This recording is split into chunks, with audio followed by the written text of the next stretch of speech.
चलो विद्यार्थी मित्रों, नવો જે આપણો પ્રશ્ન છે એ ડેવિસન ગર્મરનો પ્રયોગ ચેપ્ટર નંબર 11 આપણે ભણી રહ્યા છીએ અને એની અંદર મેઇન ટોપિકમાં આ એક જ ટોપિક આપણો જે છે એ બાકી છે. આની પછી હાઇઝનબર્ગનો અનિશ્ચિતતાનો સિદ્ધાંત છે એ નાનકડી એવી 2-5 લાઈનની થિયરી થશે. બરાબર. અગત્યતા ધરાવતો હોય એવો આ એક ટોપિક આપણો બાકી છે, ત્યારબાદ આપણી થિયરી કમ્પ્લીટ થાય. તો સૌથી પહેલા ડેવિસન ગર્મરનો પ્રયોગ. તો ડેવિસન અને ગર્મર નામના સાયન્ટિસ્ટે પ્રયોગ કરેલો, બરાબર, ઇલેક્ટ્રોનનો ખરેખર પ્રયોગ છે કે ઇલેક્ટ્રોનનો તરંગ સ્વભાવ નક્કી કરવા માટેનો પ્રયોગ છે. ડી બ્રોગલી તરંગ લંબાઈ અનુસાર આપણને લેમ્બડા જે છે એ થિયોરેટિકલ 0.165 નેનોમીટર જેવી આપણને મળી છે. પણ આપણે ડેવિસન ગર્મરના પ્રયોગના અંતે પણ આપણે ચેક કરીએ કે ખરેખર આપણને ઇલેક્ટ્રોન માટેની જે લેમ્બડા જે છે તરંગ લંબાઈ જે છે એ 0.165 ના ક્રમની મળે છે કે કેમ, એ આપણે થિયોરેટિકલ મેળવેલું છે. હવે આપણે પ્રેક્ટિકલી આપણે મેળવવાનું છે. તો પ્રયોગમાં શું છે, આ વસ્તુ જે છે આટલી વસ્તુ જે છે એ અલગ છે, આપણે ગ્રાફ છે. આ બાજુનું જે છે એ એક્સપેરિમેન્ટલ સેટઅપ ડેવિસન ગર્મરના પ્રયોગની રચના જે છે એ અહીંયા છે. એ રચનામાં હું તમને બતાવું તો આટલી વસ્તુ જે છે એ હાઈ ટેન્શન છે, જેની મદદથી ઇલેક્ટ્રોન જે છે એ ઇલેક્ટ્રોનનો વેગ વધઘટ તમારે કરવો હોય, તમારી જે જરૂરિયાત મુજબનો ઇલેક્ટ્રોનનો વેગ રાખવો હોય, વધારવો હોય અથવા તો ઘટાડવો હોય, એના માટે અહીંયા હાઈ ટેન્શન જે છે એ રાખેલું છે. બીજી એક વસ્તુ અહીંયા લો ટેન્શન છે, બરાબર. આ જે છે ઇલેક્ટ્રોન ગન છે. આખા પ્રેક્ટિકલમાં થાય છે એવું કે અહીંયા ઇલેક્ટ્રોન ગન છે, અહીંયાથી ઇલેક્ટ્રોનનો મારો ચલાવવામાં આવે છે. આને એ લોકોએ નામ F તરીકે આપ્યું છે અને જેની અંદર બેરિયમ ઓક્સાઇડ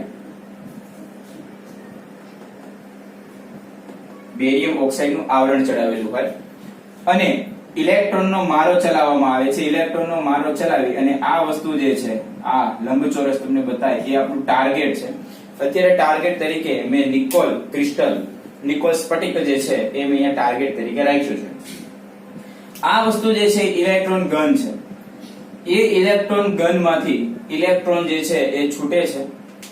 એ ઇલેક્ટ્રોન છૂટે છે એને પ્રોપર કરવા માટે, શાર્પ કરવા માટે એક સાંકડા એવા ભાગમાંથી પસાર કરવામાં આવે છે. આ એક ભાગ છે, જે સાંકડો એવો ભાગ છે, એનું કામ શું છે તો કે જે ઇલેક્ટ્રોન આવતા હોય, જે બલ્કમાં ઇલેક્ટ્રોન આવતા હોય, એ બધા ઇલેક્ટ્રોનને સાંકડા કરી પ્રોપર વેગ આપી અને કોઈ એક જ જગ્યાએ તમારે પ્રતાડિત કરવાનું, બરાબર.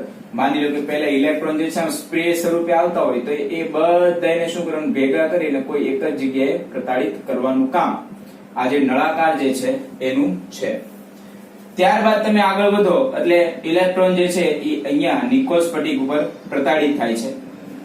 નિકોલ સ્ફટિક ઉપર પ્રતાડિત થવાને કારણે અલગ અલગ દિશામાં જે છે વિવર્ધિત કિરણપુંજ તમને મળે છે. આ તમારું આપાત કિરણપુંજ છે, આ જે છે આપાત કિરણપુંજ છે અને અથડાય અને અલગ અલગ દિશામાં જાય. આ તો કોઈ એક દિશા મેં તમને આકૃતિની મદદથી દર્શાવી છે. તો અહીંયા તમે જોઈ શકો છો કે આપાત કિરણપુંજ અને પરાવર્તિત કિરણપુંજ વચ્ચે એક અહીંયા ખૂણો બન્યો છે. એ ખૂણાનું નામ છે પ્રકિરણન કોણ. શું છે? પ્રકિરણન કોણ. આપાત કિરણ અને વિવર્ધિત કિરણપુંજ વચ્ચે જે ખૂણો બનેલો છે એનું નામ શું છે? પ્રકિરણન કોણ.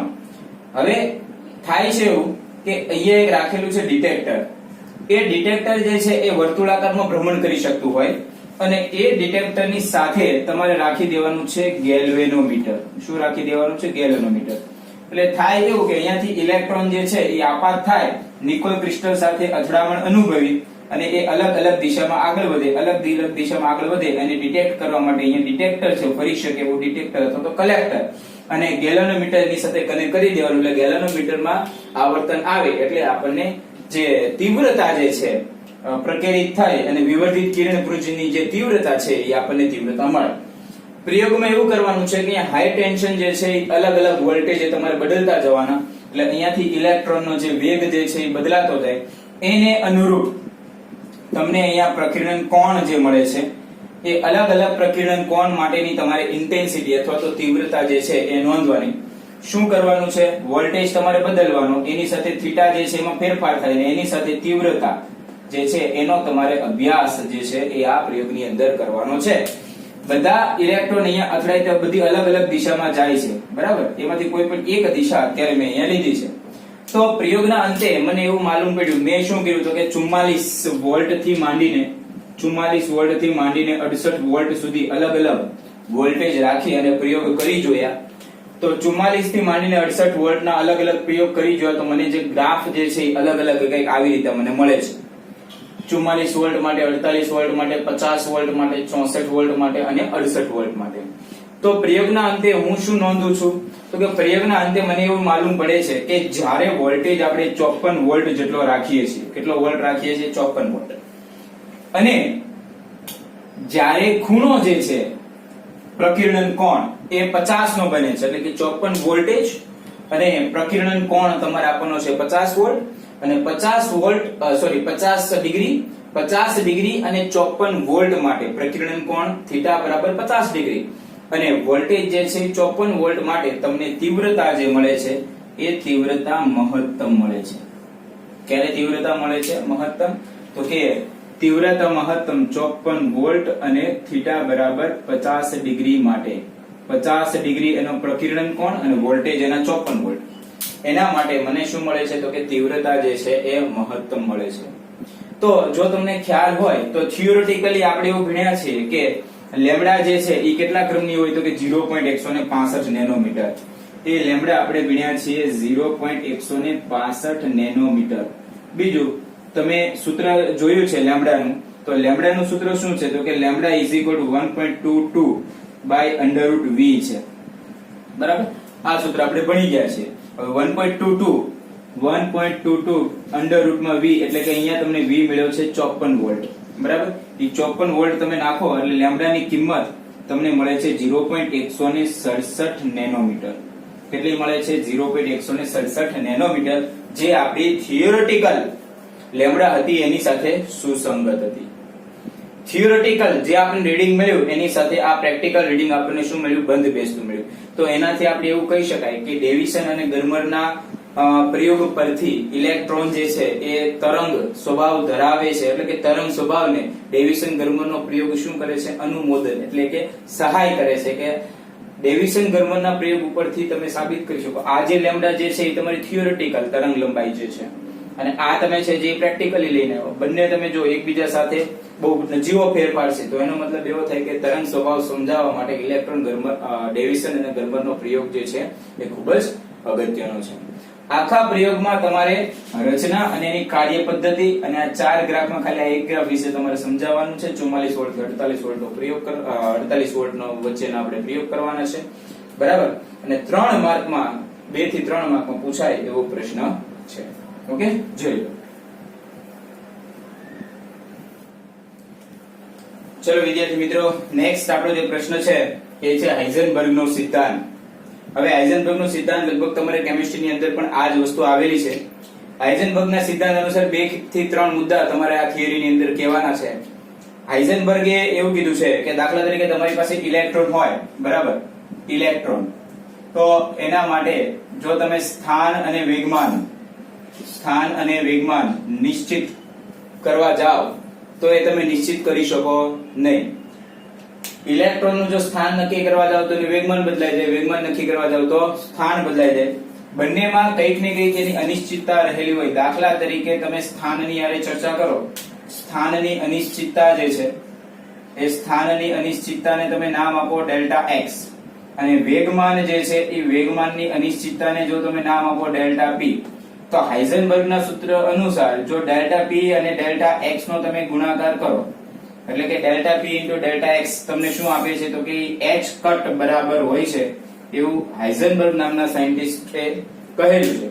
એ એવું કહે છે કે આ બંનેમાંથી માની લો કે આ વસ્તુ તમારી શૂન્ય હોય તો એનો મતલબ એવો થાય કે આને તમારે અનંત થવું પડે, બરાબર. અને જો આ વસ્તુ તમારી શૂન્ય હોય તો એનો મતલબ એવો થાય આને તમારે અનંત થવું પડે. ટૂંકમાં એક વસ્તુ બદલાય તો ઓટોમેટિકલી બીજાને બદલાવવું પડે, એનું કોઈ પ્રોપર નિશ્ચિત મૂલ્ય આપણને મળે નહીં. એટલે હાઇઝનબર્ગના અનિશ્ચિતતાના સિદ્ધાંતમાં આખો થિયોરેટિકલ ટોપિક છે, 2-3 મુદ્દા છે એની જ ખાલી તમારે ચર્ચા કરવાની છે અને બાકીની કઈ ચર્ચા કરવાની જરૂર રહેતી નથી. ઓકે, જોઈ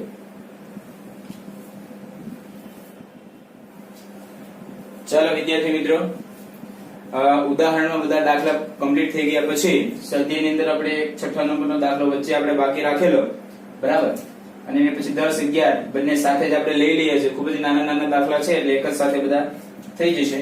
છઠ્ઠો દાખલો જે છે પહેલા એની રકમ આપણે વાંચીએ તો છઠ્ઠા દાખલાની અંદર કંઈક આપણને એવું આપ્યું છે, ફોટો ઇલેક્ટ્રિક અસરના એક પ્રયોગમાં કટ ઓફ વોલ્ટેજ વિરુદ્ધ આપાત પ્રકાશની આવૃત્તિનો ઢાળ 4.12 × 10 - 15 વોલ્ટ × સેકન્ડ જેટલો મળે છે. તો પ્લાન્કના અચળાંકની કિંમત જે છે એ આપણે ગોતવાની છે. તો પ્લાન્કના અચળાંકની કિંમત EV naught HF - HF naught, આવું સમીકરણ આપણી પાસે છે.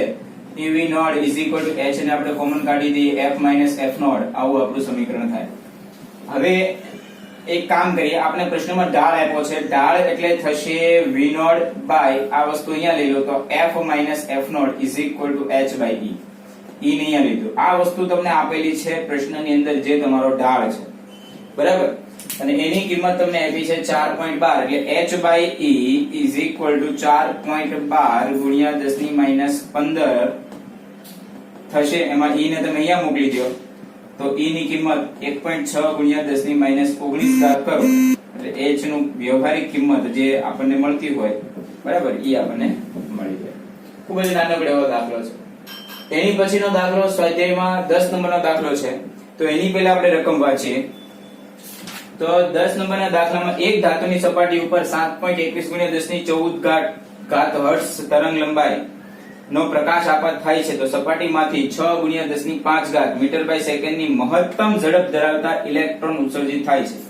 તો ઇલેક્ટ્રોનના ફોટો ઉત્સર્જન માટેની થ્રેશોલ્ડ આવૃત્તિ જે છે આપણને ગણવાની છે. જો વિદ્યાર્થી મિત્રો, થ્રેશોલ્ડ આવૃત્તિ ગણવાની કીધી છે.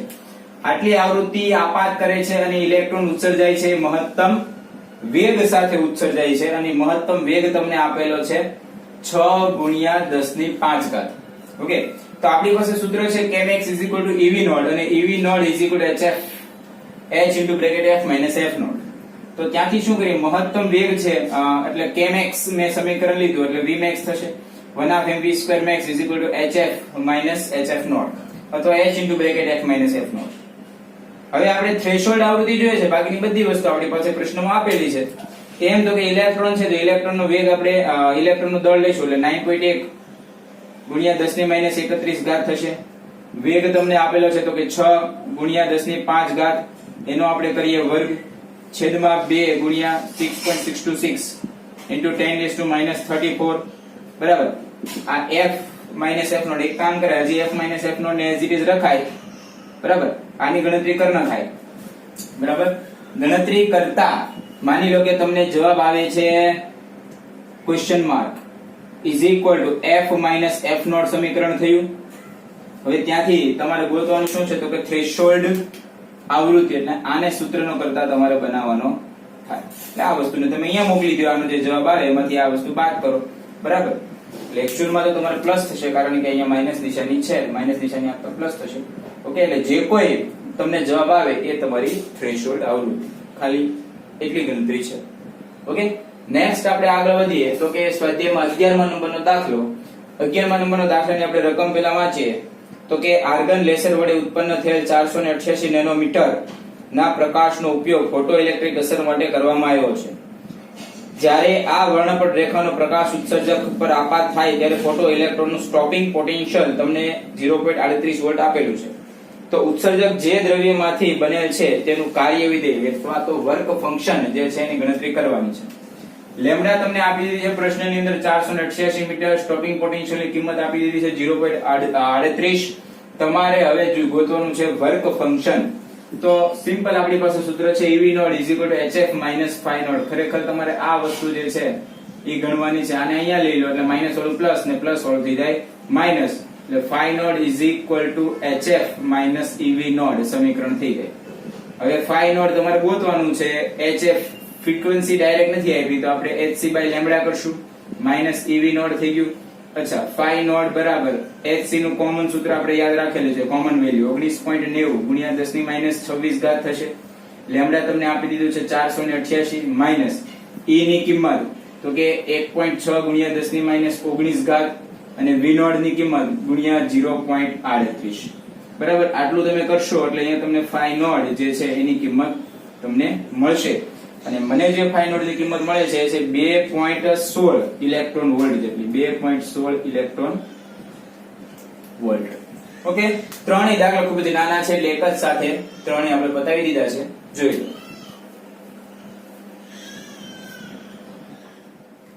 ચાલો વિદ્યાર્થી મિત્રો, સ્વાધ્યાયની અંદર આપણે આગળ વધીએ. સ્વાધ્યાયના દાખલા નંબર 12, 13 અને 14. આ પણ ત્રણેય દાખલા ખૂબ જ નાના છે એટલે એક સાથે જ આપણે લઈએ છીએ. ખરેખર તો હોમવર્કમાં આપી શકાય એવા દાખલા છે, પણ સમય છે તો આપણે સોલ્વ કરીએ. સ્વાધ્યાયની અંદર દાખલા નંબર 12. તો પેલા 12 નંબરનો દાખલો છે એની આપણે રકમ વાંચી જોઈએ. 12 માં શું આપ્યું છે તો કે 56 વોલ્ટ વિદ્યુત સ્થિતિમાનના તફાવત વડે પ્રવેગિત ઇલેક્ટ્રોન માટે વેગમાન અને ડ બ્રોગલી તરંગ લંબાઈ તમારે શોધવાની છે. v તમને 56 વોલ્ટ આપી દીધું છે અને v 56 વોલ્ટ માટે વેગમાન અને ડ બ્રોગલી તરંગ લંબાઈ તમારે શોધવાની છે. આપણી પાસે સૂત્ર છે v p √2 mev. બરાબર, p √ કોના માટે છે તો કે ઇલેક્ટ્રોન તમને પ્રશ્નની અંદર આપી દીધું છે. તો ઇલેક્ટ્રોન નું દળ લેવું પડશે 9.1 × 10⁻31 ગુણ્યા e એટલે 1.6 ગુણ્યા 10⁻19 ઘાત. બરાબર, અને બીજું આપ્યું છે તમને v. થોડું વ્યવસ્થિત આપણે લખીએ એટલે p √2 m ની કિંમત 9.1 × 10⁻31, e ની કિંમત 1.6 × 10⁻19 અને v ની કિંમત તમને આપી છે 56. આની ગણતરી કરશો એટલે તમને શું મળી જશે? વેગમાન. બરાબર, અને એ વેગમાન આપણને મળે છે 4.4 × 10⁻24, 4.04 × 10⁻24 ઘાત જેટલું આપણને મળે છે. વેગમાન છે એટલે એકમ થશે kg × મીટર/સેકન્ડ. p mv, v okay છે. હવે આપણે જોઈએ છે ડી બ્રોગલી તરંગ લંબાઈ. તો ડી બ્રોગલી તરંગ લંબાઈ માટેનું સૂત્ર તો કે લેમ્બડા h/ ડી બ્રોગલી તરંગ લંબાઈ લેમ્બડા h/p.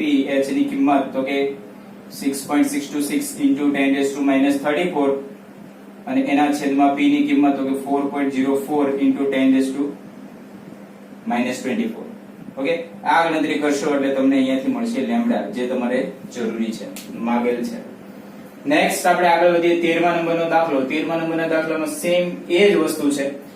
પ્રશ્ન શું છે તો કે 120 વોલ્ટ ઇલેક્ટ્રોન વોલ્ટ જેટલી ગતિ ઉર્જા ધરાવતા ઇલેક્ટ્રોન માટે વેગમાન, ઝડપ અને ડી બ્રોગલી તરંગ લંબાઈ ગોતો. પ્રશ્નની અંદર અહીંયા 120 વોલ્ટ ગતિ ઉર્જા આપી દીધી છે, તો વેગમાન, ઝડપ અને ડી બ્રોગલી તરંગ લંબાઈ તમારે ગોતવાની છે. હવે k આપણી પાસે સૂત્ર છે k p²/2m. આવું સૂત્ર આપણી પાસે છે. બરાબર, અને જો તમારે p વેગમાન જોઈએ છે તો p² = 2km. ઓકે, એટલે p √2km. એક્ચ્યુઅલમાં આ જ ઇક્વેશન છે. અહીંયા આપણે k ની જગ્યાએ ev નાખ્યું છે, બાકી આ એ જ ઇક્વેશન છે. બરાબર, એટલે અહીંયા પ્રશ્નની અંદર આ ઇક્વેશન ની અંદર તમે કિંમત મૂકો એટલે અહીંયાથી તમને વેગમાન મળી જાય. k તમને આપી ઇલેક્ટ્રોન વોલ્ટમાં છે અને ઇલેક્ટ્રોન વોલ્ટમાંથી જૂલમાં ફેરવી નાખવાનું. આ 9.1 × 10⁻31 એટલે તમને મળશે વેગમાન. અને એ વેગમાન તમને મળે છે 5.91 ગુણ્યા 10⁻29 kg × મીટર/સેકન્ડ. આ વેગમાન મળ્યું. વેગમાન મળી જાય એટલે ઝડપ તમને મળી જાય. p mv સૂત્ર છે તમારી પાસે. બરાબર, યા એવી રીતે પણ કરી શકો કે mv²/2 k. બરાબર, અહીંયાથી v² ના કરતા બનાવો એટલે 2k/m. અહીંયાથી તમને મળી જાય ઝડપ અથવા તો વેગ. અને ડી બ્રોગલી તરંગ લંબાઈ તમારે જોઈએ છે તો ડી બ્રોગલી તરંગ લંબાઈ માટે લેમ્બડા h/p સૂત્ર વાપરવાનું. p તમે અહીંયા ગોતી નાખ્યું છે અને h તો આપણી પાસે હોય જ, એટલે ત્યાંથી તમને લેમ્બડા તરંગ લંબાઈ મળી જાય. ત્યાંથી આપણે આગળ વધીએ 14મા નંબરનો દાખલો. એની આપણે રકમ વાંચીએ તો એની રકમમાં કંઈક એવું આપ્યું છે કે સોડિયમના ઉત્સર્જન વર્ણપટ રેખાના પ્રકાશની તરંગ લંબાઈ 589 નેનોમીટર છે. તો ઇલેક્ટ્રોન અને ન્યુટ્રોનની ગતિ ઉર્જા માટે આટલી તરંગ લંબાઈ મળશે. શું કીધું છે? ઇલેક્ટ્રોન અને ન્યુટ્રોન માટે આટલી ગતિ ઉર્જા તમને મળશે. ટૂંકમાં ગતિ ઉર્જા ગોતવાનું કીધું છે. ગતિ ઉર્જાનું સૂત્ર શું છે તો કે k p²/2m.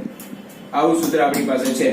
એમાં આપણે p જે છે એની ગણતરી આપણે પહેલા કરીએ તો p ની ગણતરી કઈ રીતે થશે તો p ની ગણતરી કરવા માટે પ્રશ્નની અંદર તમને લેમ્બડા જે છે એની કિંમત તમને આપી દીધેલી છે. બરાબર, તો આપણે શું કરીએ કે k p²/2m જે સૂત્ર છે એની પહેલા આપણે શું કરીએ તો કે P જે છે એની ગણતરી આપણે કરીએ, બરાબર. તો સૂત્ર શું છે P ગોતવા માટેનું? તો કે lambda is equal to h by p. આ સૂત્ર આપણી પાસે છે. તો લેમ્બડા ઇઝ ઇક્વલ ટુ આપણે h બાય p કરીએ. ઓકે, ત્યાંથી p આપણે ગોતીએ તો p is equal to h by lambda. h by lambda થશે. ઓકે, એટલે ત્યાંથી આપણને શું મળી જાય? પહેલા p. પછી આપણે જોવાનું છે ગતિ ઉર્જા ગોતવાની કોની? તો કે ઇલેક્ટ્રોનની. તો p² બાય 2me આવશે. અને પછી તમારે કોનું ગોતવાનું છે? તો કે ન્યુટ્રોન માટેનું. તો p² બાય 2mn આવશે, બરાબર. ઇલેક્ટ્રોન અને ન્યુટ્રોન માટેની ગતિ ઉર્જા p² બાય 2me ઇલેક્ટ્રોન માટે અને kn બરાબર p² બાય 2mn ન્યુટ્રોન માટે. પહેલા તમારે p ગોતી નાખવાનો અને પછી કિંમત મૂકીને તમે ઇલેક્ટ્રોન માટે અને ન્યુટ્રોન માટેની ગતિ ઉર્જા ગોતી શકો છો. ઓકે, ઇલેક્ટ્રોન વોલ્ટમાં જો તો બી મળે અને જૂલમાં જો તો બી તમને મળી શકે. ઓકે, 12, 13 અને 14. ચલો વિદ્યાર્થી મિત્રો, નેક્સ્ટ આપણે આગળ વધીએ. 15મા નંબરનો દાખલો છે, ખૂબ જ ઈઝી દાખલો છે. રકમ આપણે વાંચીએ તો કે આપેલા કિસ્સાઓમાં ડી બ્રોગલી તરંગ લંબાઈ તમારે શોધવાની છે. તમારે ડી બ્રોગલી તરંગ લંબાઈ શોધવાની તમને 3 અલગ અલગ વસ્તુ આપેલી છે. એમાં પહેલી જે વસ્તુ છે એનો વેગ 1 કિલોમીટર બાય સેકન્ડ, દળ 0.040. બીજી જે વસ્તુ આપેલી છે એનો વેગ 1 મીટર બાય સેકન્ડ, દળ 0.060. ત્રીજી જે વસ્તુ છે એનો વેગ 2.2 મીટર બાય સેકન્ડ અને દળ જે છે એ 1 ગુણ્યા 10⁻⁹ ઘાત કે છે. ત્રણેય માટે તમારે દ બ્રોગલી તરંગ લંબાઈ ગોતવાની છે. દ બ્રોગલી તરંગ લંબાઈ ગોતવા માટેનું જનરલ સૂત્ર lambda is equal to h by p થાય અને p ને તમે ઓપન કરો એટલે h બાય mv થાય. ઓકે, એમાં lambda 1 is equal two 6.626 into 10⁻⁻34, બરાબર. પહેલા માટે તમે ગણતરી કરો છો એટલે એનું દળ કેટલું છે? તો કે 0.040. ઓકે, અને વેગ જે છે 1 કિલોમીટર. તો કે 1 કિલોમીટર જે છે કિલોમીટરમાંથી મીટરમાં આપણે ફેરવી નાખાય એટલે 1 ગુણ્યા 10⁻³ ઘાત મીટર બાય સેકન્ડ. ત્યાંથી તમને મળશે લેમ્બડા 1. આવું તમારે 3 વાર, એકવાર આ v1 m1 લઈને ગણતરી કરવાની, v2 m2 લઈને ગણતરી કરવાની અને v3 m3 લઈને ગણતરી કરવાની. એટલે ત્રણેય વાર તમને લેમ્બડા 1, લેમ્બડા 2 અને લેમ્બડા 3 ત્રણેય વસ્તુ તમને આપી છે. એક બુલેટ છે, બરાબર. બીજી વસ્તુ તમને આપેલી છે એમાં એક બોલ છે અને એક ધૂળનો રજકણ. બુલેટ, બોલ અને ધૂળના રજકણ માટેની લેમ્બડા 1, 2 અને 3 ત્રણેય વસ્તુ તમને મળી જાય. ત્યાંથી આપણે આગળ વધીએ 16મા નંબરનો દાખલો. તો 16મા નંબરના દાખલામાં એવું આપ્યું છે કે ઇલેક્ટ્રોન અને ફોટોન બંનેની તરંગ લંબાઈ તમને આપી છે 1 નેનોમીટર. તો તેમના માટે વેગમાન, ફોટોનની ઉર્જા અને ગતિ ઉર્જા. વેગમાન, ઉર્જા અને ગતિ ઉર્જા 3 વસ્તુ તમારે ગણવાની છે. તો કે lambda is equal to h by p સૂત્ર થાય અને p ઇઝ ઇક્વલ ટુ તો કે h બાય લેમ્બડા સૂત્ર થાય, બરાબર. આની ગણતરી કરશો એટલે લેમ્બડાની h ની કિંમત તમારી પાસે છે, લેમ્બડાની કિંમત એ તમારી પાસે છે એટલે તમને p મળી જાય. ઓકે, પછી તમારે જોઈએ છે ઉર્જા. તો ઉર્જાનું સૂત્ર આપણી પાસે છે E is equal to hf યા E is equal to hc by lambda, બરાબર. આ ગણતરી કરશો એટલે તમને ઉર્જા મળે. પછી તમારે જોઈએ છે ગતિ ઉર્જા. તો ગતિ ઉર્જાનું સૂત્ર તો કે k is equal to p² by 2m, બરાબર. 2m અને p², તો ગતિ ઉર્જા પણ આપણને મળી જાય. ઓકે, વેગમાન, ઉર્જા અને ગતિ ઉર્જા 3 ગોતવાનું હતું. આ વેગમાન, આ ઉર્જા અને આ ગતિ ઉર્જા. પછી જેનું માંગ્યું ઇલેક્ટ્રોન હોય તો ઇલેક્ટ્રોન માટે, ફોટોન હોય તો ફોટોન માટે. ઓકે, દળમાં કઈ ફેરફાર કરવાનો. તો 15 નંબર અને 16 નંબરનો દાખલો.